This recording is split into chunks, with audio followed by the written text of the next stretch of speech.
Hello every one. ഇന്ന് നമ്മൾ discuss ചെയ്യാൻ പോകുന്നത് സീസർ ആൻഡ് ക്ലിയോപാട്രയുടെ ആക്ട് 2 ആണ്. ഞാൻ ആക്ട് 1ൻ്റെ വീഡിയോ ചെയ്തിട്ട് കുറേ കാലമായി. അതിന് ശേഷമാണ് ഞാനിപ്പോൾ ആക്ട് 2 ചെയ്യുന്നത്.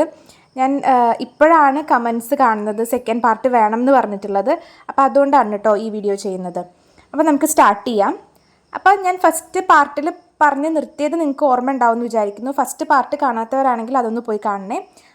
സെക്കൻഡ് ആക്ട് സ്റ്റാർട്ട് ചെയ്യുന്നത് അലക്സാൻഡ്രയിലുള്ള പാലസിലാണ്. ഇപ്പോൾ ഈ പാലസ് കൈവശം വെച്ചിരിക്കുന്നത് ടോളമിയാണ്. ടോളമിയാണ് ഇപ്പോൾ അവിടുത്തെ കിങ്. ടോളമി എന്ന് പറയുന്നത് ക്ലിയോപാട്രയുടെ ബ്രദറാണ്. ടോളമിയുടെ വയസ്സെന്ന് പറയുന്നത് 10 വയസ്സാണ്. അപ്പോൾ അത്ര പക്വത ഇല്ലാത്തതുകൊണ്ട് തന്നെ ടോളമിയാണ് കിങ് എങ്കിലും അവിടെ ഭരിക്കുന്നത് ടോളമിയുടെ ഗാർഡിയൻ ആയിട്ടുള്ള പോത്തിനസ് ആണ്. പിന്നെ ടോളമിയുടെ ട്യൂട്ടർ ആയിട്ടുള്ള തിയോഡോട്ടസ്, പിന്നെ ആക്കിലസ് എന്ന് പറയുന്ന ഒരു ക്യാരക്ടർ ഉണ്ട്. ആക്കിലസ് ആ ഈജിപ്ഷ്യൻ ആർമിയുടെ ജനറലാണ്. അപ്പോൾ ഇപ്പോൾ അവിടെ ഇപ്പോൾ ആ പാലസ് ഭരിച്ചുകൊണ്ടിരിക്കുന്നത് ഇവർ 3 പേരുമാണ്. പക്ഷേ പറയുമ്പോൾ കിങ് ആയിട്ടിരിക്കുന്നത് ടോളമിയാണ്. അപ്പോൾ പിന്നെ നമുക്ക് കാണാൻ പറ്റുന്നത് ടോളമിയും അവരെല്ലാവരും കൂടിയിട്ട് ഇങ്ങനെ ഇരുന്ന് സംസാരിക്കുന്നതാണ് കാണാൻ പറ്റുന്നത്. അപ്പോൾ പോത്തിനസ് എന്ന് പറയുന്നത് ടോളമിയുടെ ഗാർഡിയനാണ്. അപ്പോൾ അദ്ദേഹം ഇങ്ങനെ പറയുകയാണ് ഇവിടെ എന്തൊക്കെ കാര്യങ്ങൾ ഉണ്ടായി, ഇദ്ദേഹത്തിൻ്റെ ഫാമിലി ഹിസ്റ്ററിയിൽ, അതായത് ടോളമിയുടെ ഫാമിലി ഹിസ്റ്ററിയിൽ എന്തൊക്കെ ഉണ്ടായി എന്നുള്ള കാര്യങ്ങൾ പറയുകയാണ്. ടോളമിക്ക് ഒരു സിസ്റ്റർ ഉണ്ടായിരുന്നു. സിസ്റ്ററിൻ്റെ പേരാണ് ബെറനീസ് എന്ന് പറയുന്നത്. അപ്പോൾ ഈ ബെറനീസ് അവരുടെ ഫാദറിനെതിരെ റിവോൾട്ട് ചെയ്യുന്നുണ്ട്. പക്ഷെ ടോളമിയുടെ ഫാദർ മാർക്ക് ആൻ്റണിയുടെ ഹെൽപ്പ് തേടിയിട്ട് ആ മാർക്ക് ആൻ്റണി അദ്ദേഹത്തിനെ ഹെൽപ്പ് ചെയ്യുന്നുണ്ട്. അതുവഴി ബെറനീസിനെ അവർ കൊല്ലുന്നുണ്ട്. അപ്പോൾ വീണ്ടും അധികാരം ടോളമിയുടെ അച്ഛൻ്റെ കയ്യിൽ തന്നെ എത്തുകയാണ്. ഇപ്പോൾ ടോളമിയുടെ പേടി എന്താണെന്ന് വെച്ചാൽ ക്ലിയോപാട്ര ആണ് ഇപ്പോൾ ഇദ്ദേഹത്തിൻ്റെ ത്രോണ് തട്ടിയെടുക്കാൻ വേണ്ടിയിട്ട് നോക്കിക്കൊണ്ടിരിക്കുന്നത്. അതുമാത്രമല്ല ജൂലിയസ് സീസറിൻ്റെ ഹെൽപ്പും ക്ലിയോപാട്രയ്ക്ക് ഉണ്ട് എന്നുള്ളത് ടോളമിക്ക് ഭയങ്കര ടെൻഷൻ വരുന്നൊരു കാര്യമായിരുന്നു. അങ്ങനെ ടോളമി എന്ത് ചെയ്യാന്ന് വെച്ചാൽ എങ്ങനെ ആയാലും കുഴപ്പമില്ല, പക്ഷേ അധികാരം തനിക്ക് തന്നെ കിട്ടണം എന്നുള്ളത് തീരുമാനം എടുക്കുകയാണ്. ഇവർ സംസാരിച്ചുകൊണ്ടിരിക്കുന്നതിൻ്റെ ഇടയിൽ സീസർ ഇങ്ങോട്ട് വരുന്നുണ്ട് എന്നുള്ളൊരു അനൗൺസ്മെൻറ്റ് അവർക്ക് കിട്ടുകയാണ്. അങ്ങനെ സീസർ അദ്ദേഹത്തിൻ്റെ സെക്രട്ടറി ആയിട്ടുള്ള ബ്രിട്ടാനസിൻ്റെ കൂടെ ഇങ്ങോട്ട് വരികയാണ്. എന്നിട്ട് സീസർ പറയുന്നുണ്ട് എനിക്ക് പൈസ വേണം എന്നുള്ള കാര്യം പറയുന്നുണ്ട്. അപ്പോൾ അത് എന്തിനാണെന്ന് ചോദിക്കുമ്പോൾ അവർ പറയുന്നുണ്ട് ടോളമിയുടെ സിസ്റ്റർ ആയിട്ടുള്ള ബെറനീസിനെ കൊല്ലാൻ വേണ്ടിയിട്ട് റോമൻസ് ആയിരുന്നു ഹെൽപ്പ് ചെയ്തിട്ടുണ്ടായിരുന്നത്. അപ്പോൾ അതിൻ്റെ ഒരു കൂലിയായിട്ട് പൈസ വേണമെന്ന് പറയുകയാണ്. അപ്പോൾ പോത്തിനസ് പറയുന്നുണ്ട് ഞങ്ങൾക്ക് പൈസ തരാൻ പറ്റില്ല, കാരണം ടോളമിയും അതേപോലെ ക്ലിയോപാട്രയും തമ്മിലുള്ള ഈ ഒരു സ്ട്രഗിൾ കാരണം, അതായത് ത്രോണിന് വേണ്ടിയിട്ടുള്ള ഒരു അടി കാരണം അവർക്ക് ടാക്സ് ഒന്നും കളക്ട് ചെയ്യാൻ പറ്റിയിട്ടില്ല, അതുകൊണ്ട് അവരുടെ കയ്യിൽ പൈസ ഇല്ല എന്ന് പറയാണ്. പക്ഷേ സീസർ പറയുന്നുണ്ട് നാളെ രാവിലെ ആകുമ്പോഴേക്കും ഞാൻ എന്തായാലും ഈ പൈസ വാങ്ങിയിരിക്കും എന്നുള്ളത്. അപ്പോൾ ഇവരുടെ ഈ ത്രോണിന് വേണ്ടിയിട്ടുള്ള പ്രശ്നം ഇങ്ങനെ പോയാൽ പറ്റില്ല എന്ന് പറഞ്ഞിട്ട് ടോളമിയും ക്ലിയോപാട്രയും തമ്മിലുള്ള പ്രശ്നം തീർക്കാൻ വേണ്ടിയിട്ട് സീസർ ഇടപെടുകയാണ്. അപ്പോൾ അങ്ങനെ ക്ലിയോപാട്രനെ വിളിക്കാൻ പറയുന്നുണ്ട്. അപ്പോൾ ക്ലിയോപാട്ര എങ്ങനെയാണ് ഉള്ളിലേക്ക് വരുന്നതെന്ന് വെച്ചാൽ ഫറ്റാറ്റിയുടെ ബാക്കിൽ നിന്നിങ്ങനെ എത്തി നോക്കിക്കൊണ്ടായിരുന്നു ക്ലിയോപാട്ര അങ്ങോട്ടേക്ക് വന്നിട്ടുണ്ടായിരുന്നത്. അപ്പോൾ ഇത് സീസറിനെ കാണുമ്പോൾ സീസർ പറയുന്നുണ്ട് നീ ഒരു ക്യൂവിനെ പോലെ ബിഹേവ് ചെയ്യണം എന്നുള്ളത്. ഇത് കേൾക്കുമ്പോൾ ക്ലിയോപാട്രയ്ക്ക് പെട്ടെന്ന് ക്യൂവിനെ പോലെ പെരുമാറാനുള്ളൊരു ടെൻഡൻസി വരികയാണ്. ഈ ഒരു ആക്ട് കാണുമ്പോൾ പെട്ടെന്ന് ടോളമിക്ക് സങ്കടം വരുന്നുണ്ട്. അങ്ങനെ ടോളമി പെട്ടെന്ന് കരയുന്നുണ്ട്. ഇത് കാണുമ്പോൾ സീസറിന് ഭയങ്കര സങ്കടമാവും.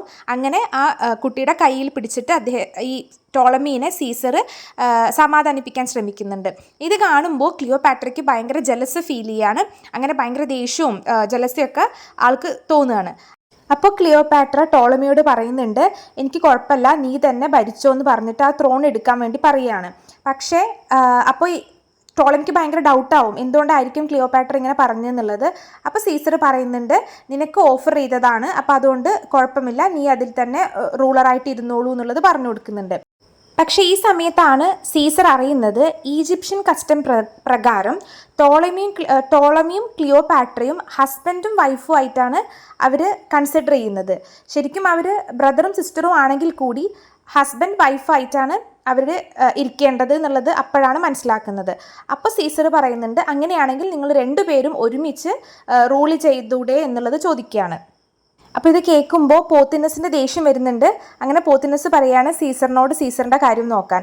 അപ്പോൾ ഇങ്ങനെ അങ്ങോട്ടും ഇങ്ങോട്ടും ഓരോന്ന് പറഞ്ഞിട്ട് ഇവർ തമ്മിൽ ഇങ്ങനെ ഒരു വാക്തർക്കം പോലെ ആവുകയാണ്. അതൊരു ഫൈറ്റിലേക്ക് ലീഡ് ചെയ്യാണ്. അതായത് ഒരു സൈഡിൽ സീസറും മറ്റേ സൈഡിൽ തിയോഡോട്ടസും പോർട്ടിനസും ആക്ലസും ഫൈറ്റിന് വേണ്ടിയിട്ട് റെഡിയാവുകയാണ്. ഇപ്പോൾ ക്ലിയോപാട്രയ്ക്ക് ഭയങ്കര പരാതികൾ വരാൻ തുടങ്ങി. കാരണം സീസർ ഇപ്പോൾ ക്ലിയോപാട്രേനെ മൈൻഡൊന്നും ചെയ്യുന്നില്ല എന്നുള്ളൊരു പരാതി അവൾക്ക് ഇങ്ങനെ വന്നുകൊണ്ടിരിക്കുകയാണ്. കാരണം സീസർ ഇപ്പോൾ കുറച്ച് തിരക്കിലൊക്കെ ആയിപ്പോയി. അപ്പോൾ ഇവരിങ്ങനെ സംസാരിക്കുന്ന സമയത്ത് ക്ലിയോപാട്ര പറയുന്നുണ്ട്, അതായത് ക്ലിയോപാട്രയുടെ അച്ഛനെ ഹെൽപ്പ് ചെയ്യാൻ വേണ്ടിയിട്ട് റോമിൽ നിന്നൊരു ഭംഗിയുള്ള ഒരാൾ വന്നിട്ടുണ്ടായിരുന്നു. അപ്പോൾ അങ്ങനെ വന്ന് ഹെൽപ്പ് ചെയ്തിട്ടുണ്ടായിരുന്നു എന്ന് പറയാണ്. അപ്പോഴാണ് സീസറിന് മനസ്സിലാവുന്നത് മാർക്ക് ആൻ്റണി ആയിരുന്നു എന്നുള്ളത്. അപ്പോൾ ക്ലിയോപാട്ര പറയുന്നുണ്ട്, ഒന്നും കൂടി അദ്ദേഹത്തിന് ഇങ്ങോട്ട് വിടുമോ, എനിക്കൊന്ന് കാണാൻ തോന്നുന്നുണ്ട് എന്നുള്ള രീതിക്കൊക്കെ പറയുന്നുണ്ട്.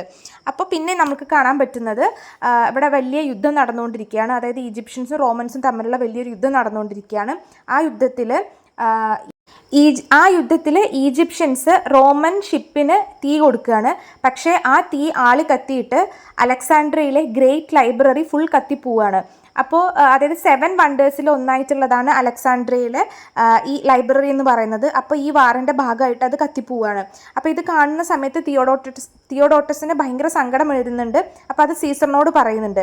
അപ്പോൾ സീസർ പറയുന്നത് let the past go and turn to the future എന്നാണ് പറയുന്നത്. അതായത് സീസറിന് ആ ഒരു ലൈബ്രറി കത്തിപ്പോകുന്നതിലായിരുന്നില്ല സങ്കടം, പക്ഷെ അദ്ദേഹത്തിൻ്റെ ഏറ്റവും വലിയൊരു ഇഷ്ടപ്പെട്ട ഒരാളായിരുന്നു പോംബി എന്ന് പറയുന്നത്.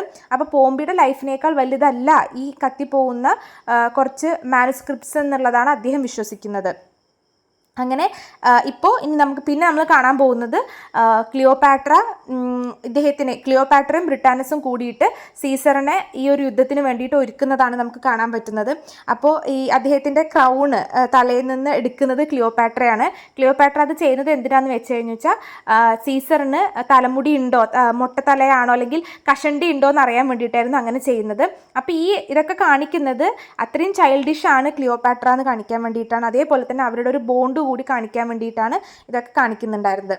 അങ്ങനെ സീസർ അതായത് ഈ ഈജിപ്ഷ്യൻസിനെ അറ്റാക്ക് ചെയ്യാൻ വേണ്ടിയിട്ട് റെഡിയാവുകയാണ്. ഇവിടെ വെച്ചിട്ടാണ് നമ്മുടെ സെക്കൻഡ് ആക്ട് അവസാനിക്കുന്നത്. അപ്പോൾ നിങ്ങൾക്ക് ഈ വീഡിയോസ് ഇഷ്ടപ്പെടുന്നുണ്ട് എന്നുണ്ടെങ്കിൽ നിങ്ങൾ തീർച്ചയായിട്ടും കമൻറ്റ് ചെയ്യണം. ഇഷ്ടപ്പെടുകയാണെങ്കിൽ ചാനലൊന്ന് സബ്സ്ക്രൈബ് ചെയ്യണം. പിന്നെ നിങ്ങളുടെ ഫ്രണ്ട്സിനൊക്കെ ഒന്ന് ഷെയർ ചെയ്ത് കൊടുക്കണം.